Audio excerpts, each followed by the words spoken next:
রমাদান মাসের মধ্যে একটা রাত আছে, যে রাতের নাম হচ্ছে লাইলাতুল কদর। আমি আশা করি আপনারা সবাই এই সূরাটা জানেন।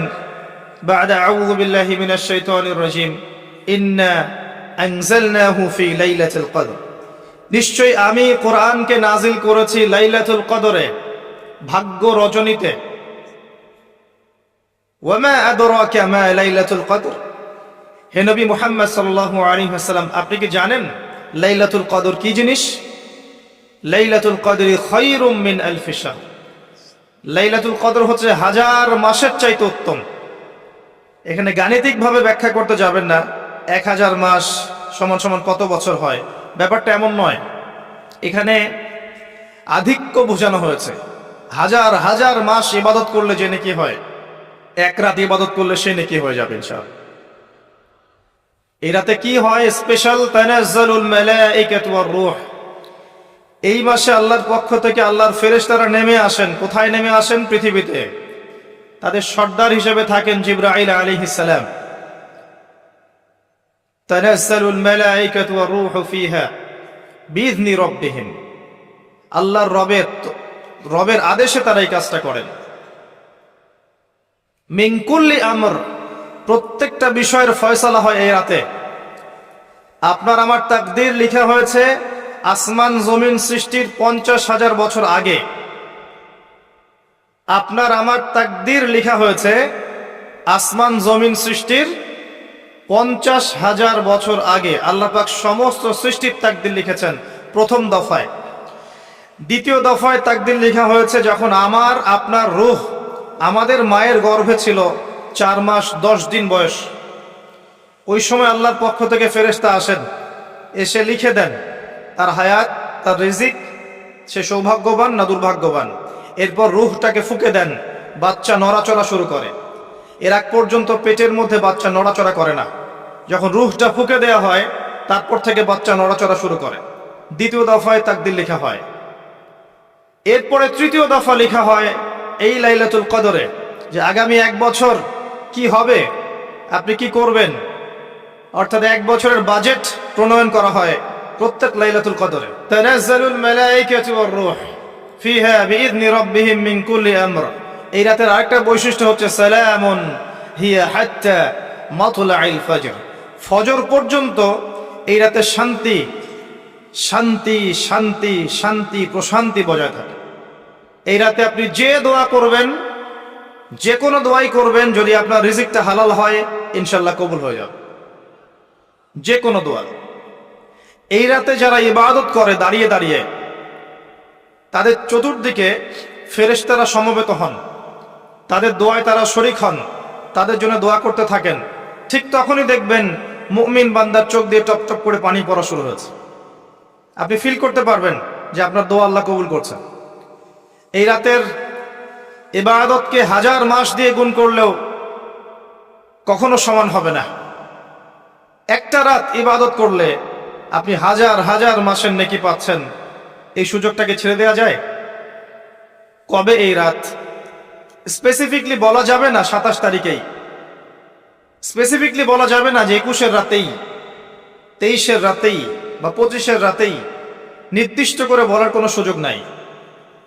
নবী সাল্লাল্লাহু আলাইহি ওয়াসাল্লাম লাইলাতুল কদর পেয়েছেন এবং ওই রাতে বৃষ্টি হচ্ছিল। তিনি সেজদা করছেন, তার কপালের মধ্যে মসজিদে নববীর যে মাটি আছে এই মাটির কাদা লেগেছিল। তখন কিন্তু মসজিদ টাইলস ফিটিং ছিল না। মাটির মসজিদ থেকে নবী সাল্লাল্লাহু আলাইহি ওয়াসাল্লাম বিশ্ব পরিচালনা করেছেন। আর আমাদের এখন তাজমহলের মতো মসজিদ, হেদায়েতের কোনো হও নাই এখানে। এটা আখিরুজ্জামানের সাইন, মসজিদগুলো হবে চাকচিক্যময়, হেদায়েত শূন্য। হাদিস একদম স্পষ্ট আছে, মসজিদ হবে চাকচিক্যময় কিন্তু হেদায়েত শূন্য। ইভেন দেখবেন নামাজ পড়ছে মুসল্লি, পাশে হই হুল্লা করছে। দিনের কথা আলোচনা হলে বা নামাজ পড়লে, কেউ কোরআন তেলাওয়াত করলে আদবের সাথে যে পাশে শোরগোল করতে হয় না, এটাও এখন বুঝাতে হয়। বুঝাতে গিয়ে যদি আপনি এই আয়াত তেলাওয়াত করেন, লাহুম কুলুবুন লা ইয়াফকাহুনা বিহা, কিছু মানুষকে আল্লাহ পাক কলব দিয়েছেন বোঝে না। ওয়া লাহুম আযানুন লা ইয়াসমাউনা বিহা, কিছু মানুষকে আল্লাহ পাক কান দিয়েছেন শোনে না। ওয়ালাহুম আ'ইউনুন লা ইউবসিরুনা বিহা, কিছু মানুষকে আল্লাহ পাক চোখ দিয়েছেন দেখে না। উলাইকা কাল আনআম, এরা আনআমের মতো। বাল হুম আদাল, বরং তার চাইতেও নিকৃষ্ট। তখন কিছু মানুষের ইগোতে লেগে যায়। তা আচরণ কিন্তু এমনই। কোরআন যেখানে তেলাওয়াত করা হচ্ছে, নবীর হাদিসের কথা বলা হচ্ছে, সেখানে উঁচু স্বরে কথা বলা জায়েজ নেই। নামাজ পড়ছে একজন ব্যক্তি, সে আল্লাহর সাথে সরাসরি কথা বলছে, তার পাশে কথা বলা জায়েজ নেই। এমনকি নামাজরত ব্যক্তির পাশে কোরআন তেলাওয়াত করাও জায়েজ নেই। আমি কথা কি বুঝতে পারছেন? একজন ব্যক্তি নামাজে দাঁড়িয়েছে, আল্লাহর সাথে কথা বলছে, পাশে আপনি কোরআন তেলাওয়াত করতে পারবেন না জোরে জোরে। মনে মনে করতে হবে, করতে চাইলে মনে মনে করতে হবে। অনেক সময় মসজিদের ভিতরে দেখবেন নামাজ পড়া হচ্ছে, শোরগোল করছে। নবী সাল্লাল্লাহু আলাইহি ওয়াসাল্লাম বলেছিলেন, আখিরুজ জামানে, তিরমিজিতে আছে হাদিসটা, আখিরুজ জামানে ইসলামের নামটুকু থাকবে, ইসলামের প্রকৃত বিষয়গুলো থাকবে না। কোরআনের মাসহাফ থাকবে, যে মাসহাফ, কোরআনের মাসহাফটা থাকবে, এর শিক্ষাগুলো থাকবে না। মসজিদগুলো হবে চাকচিক্যময়, কিন্তু মসজিদ হবে হেদায়েত শূন্য। আর চতুর্থ লাইনটা আরো ভয়ঙ্কর। 4 নম্বর লাইনে গিয়ে নবীজি বলেছেন সাল্লাল্লাহু আলাইহি ওয়াসাল্লাম, আসমানের নিচে জমিনের উপরে আল্লাহর সবচেয়ে নিকৃষ্ট সৃষ্টি হবেন এক শ্রেণীর আলেম, যাদের থেকে ফিতনা ছড়াবে এবং তাদের দিকেই ফিতনা ফিরে আসবে। তিরমিজির মধ্যে হাদিসটা আছে, যে কোনো আলেমকে জিজ্ঞাসা করে এটা কোন শ্রেণীর আলেম, এটা বোঝার জন্য আপনার পিএইচডি করার দরকার নাই। যারা দিনকে দুনিয়ার বিনিময়ে বিক্রি করেছে, তারাই সেই শ্রেণীর আলেম। যারা সত্য কথা বলতে ভয় পেয়েছে, তারাই সেই শ্রেণীর আলেম। যারা সত্যকে মিথ্যার সাথে মিশ্রিত করেছে, তারাই সেই শ্রেণীর আলেম। এবং যারা ইসলামের নামে উম্মাকে শতদা বিভক্ত করে দিয়েছে, এরাই সেই শ্রেণীর আলেম। নবী করিম সাল্লাল্লাহু আলাইহি ওয়াসাল্লাম বলেছেন, লাইলাতুল কদর আমি পেয়েছি, কপালে কাদা মাটি ছিল, বৃষ্টি হচ্ছিল, তার মানে ওই রাতে বৃষ্টি হতে পারে, ওই রাতে বৃষ্টি হতে পারে। লাইলাতুল কদরের আলামত, রাতের বেলা বৃষ্টি হতে পারে। বৃষ্টি হয়েছে, তিনি নামাজ পড়েছেন, কপালের মধ্যে কাদা লেগেছিল, তিনি বের হয়েছেন, সাহাবীদেরকে বলবেন কোন রাতটা লাইলাতুল কদর, আজকের রাতটা লাইলাতুল কদর, এটা বলতে বের হয়েছে। বের হয়ে দেখছেন দুজন মুসলিম আপোষে ঝগড়া করছে। লিসেন টু মি, দুজন মুসলিম আপোষে ঝগড়া করছে। আমরা বলি না যে মুসলিমদের মাঝে ইখতিলাফগুলো রহমত, আমরা বলি না? দুজন মুসলিম আপোষে ঝগড়া করছে, এই কাজটার কারণে আল্লাহ রাব্বুল আলামিন নবী সাল্লাল্লাহু আলাইহি ওয়াসাল্লামের হৃদয় থেকে এই কথাটাকে তুলে নিলেন। তিনি আর বললেন না এক্স্যাক্টলি কোন রাতে লাইলাতুল কদর ছিল, তিনি বলতেই বেরিয়েছিলেন যে কোন রাতে লাইলাতুল কদর ছিল। আমাদের ইখতিলাফের কারণে আমরা সেই নির্দিষ্ট রাতটাকে হারিয়ে ফেলেছি। তবে এর মধ্যেই খায়ের আছে, এর মধ্যেই কল্যাণ আছে। আরবিতে একটা প্রবাদ আছে, কুল্লু শার ইউজাদু ফিহিল খায়র, প্রত্যেকটা অকল্যাণের পিছনেই কোনো না কোনো কল্যাণ আছে। নির্দিষ্ট করে বলে দিলে আমরা বাকি রাতগুলো জাগতাম না। নবী সাল্লাল্লাহু আলাইহি ওয়াসাল্লাম এখন বললেন যে আমাকে ভুলিয়ে দেয়া হয়েছে কোন রাত, তোমাদের ঝগড়ার কারণে। অতএব তোমরা শেষ দশকের বিজোড় রাতগুলোকে তালাশ করো। শেষ দশকের বিজোড় রাত বলতে 21-এর রাত, 23-এর রাত, 25, 27, 29, এই 5টা রাতের যে কোনো একটা লাইলাতুল কদর। এই রাতে ইবাদত করলে এত নেকি হচ্ছে, কারণটা কি? রাত আর দিন কি ডিফারেন্ট কিছু? প্রত্যেক রাতেই কিন্তু আল্লাহ পাক প্রথম আসমানে নেমে আসেন, প্রত্যেক রাতে, শুধু শবে বরাতের রাতে নয়, শুধু নিসফে শাবানের রাতে নয়, কিন্তু প্রত্যেক রাতেই আল্লাহ পাক প্রথম আসমানে নেমে আসেন। তিনি কিভাবে নেমে আসেন এটা ব্যাখ্যা করার দরকার নেই আমাদের। আল্লাহ পাক বলেছেন নেমে আসি, বাস আসি। কারণ সবকিছু আমরা যুক্তি, বিজ্ঞান, দর্শন দিয়ে প্রমাণ করতে পারবো না। পারবো? সায়েন্সকে জিজ্ঞাসা করেন যে স্বপ্নের ব্যাখ্যা কি, ঘুম কাকে বলে, আত্মা কাকে বলে, আত্মা কঠিন না তরল না বায়বীয়, পারবে সায়েন্স ব্যাখ্যা করতে? কবরের আযাব কি, জিন জাতি কি, জিন জাতি কাকে বলে, জিন জাতি কেমন দেখতে, মালায়েকা কেমন, তারা কিভাবে কাজ করে, তাদের ফাংশন কি, তারা কি ব্যাখ্যা করতে পারবে? আমাদের একটা চেতনা তৈরি হয়েছে, সায়েন্স যা বলবে তাই সত্য। এই চেতনা পুরোপুরি সত্য নয়। কোরআন এবং সুন্নাহ, আল্লাহ এবং তার রাসূল যা বলবেন সেটাই চূড়ান্ত সত্য। এর বাইরে সত্য মিথ্যার চূড়ান্ত কোনো মানদণ্ড নাই। হ্যাঁ, সায়েন্সের ভিত্তি আমরাই দিয়েছি, এটা অমুসলিমরা দেয়নি, এর ভিত্তি মুসলিমরা দিয়েছে। পরবর্তীতে এরা এর উপর ঘষা মাজা করেছে।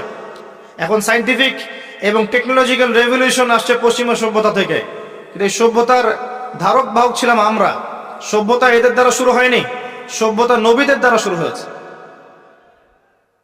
তো সবকিছু সায়েন্স দিয়ে ব্যাখ্যা করা যাবে এমন নয়, কারণ সায়েন্সের সীমাবদ্ধতা আছে, আল্লাহর জ্ঞানের কোনো সীমাবদ্ধতা নাই। তো আল্লাহ নেমে আসেন, ব্যাস নেমে আসেন। নেমে এসে আল্লাহ পাক কি বলেন? আল্লাহ পাক তিনটা কথা বলেন। রাতের শেষ অংশ, রাতকে ভাগ করেন। যদি 6টার সময় রাত শুরু হয়, রাত কিন্তু রাত 12টায় শুরু হয় না, সূর্য ডুবে গেলেই রাত শুরু হয়, এটাই ইসলাম। এখন 6টা থেকে আপনি এই 5টা পর্যন্ত সময়টাকে 3 ভাগে ভাগ করেন। শেষের অংশ ধরে নেন যে 1টা থেকে 5টা, কথার কথা আমি এস্টিমেট করলাম, এই সময়টুকুতে আল্লাহ রাব্বুল আলামিন কাছে নেমে আসে প্রথম আসমানে, অর্থাৎ তার রহমত নিকটবর্তী হয় এবং তিনি আহ্বান করতে থাকেন 3টা জিনিস। 1, কে আছো? আমার কাছে কিছু চাইবে, যা চাইবে আমি তাই দিব। 2, কে আছো? আমার কাছে ক্ষমা চাইবে, আমি তোমাকে মাফ করে দেব।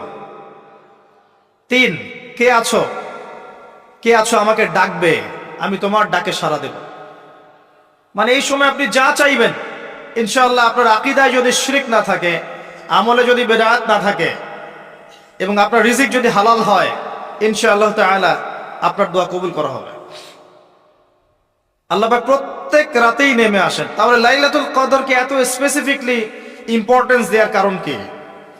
একটাই কারণ, মনে রাখবেন, লাইলাতুল কদরকে মর্যাদা মণ্ডিত করার এবং রমাদান মাসকে শ্রেষ্ঠ মাস মর্যাদা মণ্ডিত করার একটা কারণ, only one reason behind it, সেটা হচ্ছে এই মাসে এবং এই রাতে আল কোরআন নাজিল হচ্ছে। কথা কি বুঝতে পারছেন?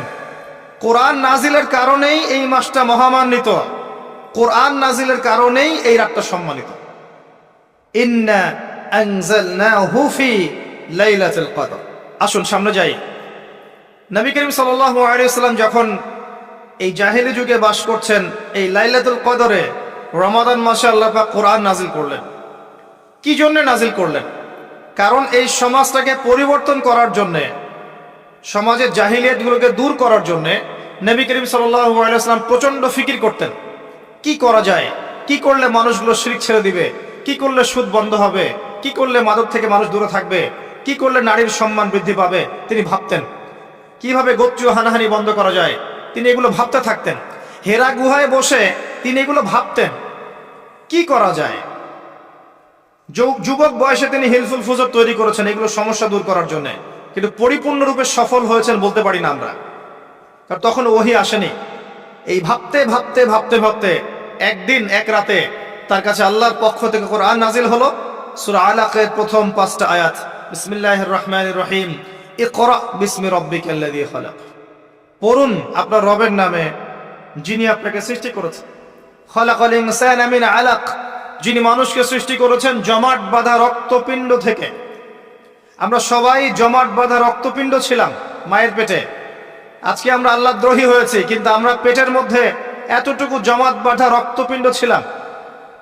সূরা ইয়াসিনের মধ্যে আল্লাহ পাক এই কথাটা বলেছেন, তোমাদেরকে তো নুতফা থেকে সৃষ্টি করেছি, ফাইদা হুয়া খাসীমুম মুবিন, যখন সে বড় হয়েছে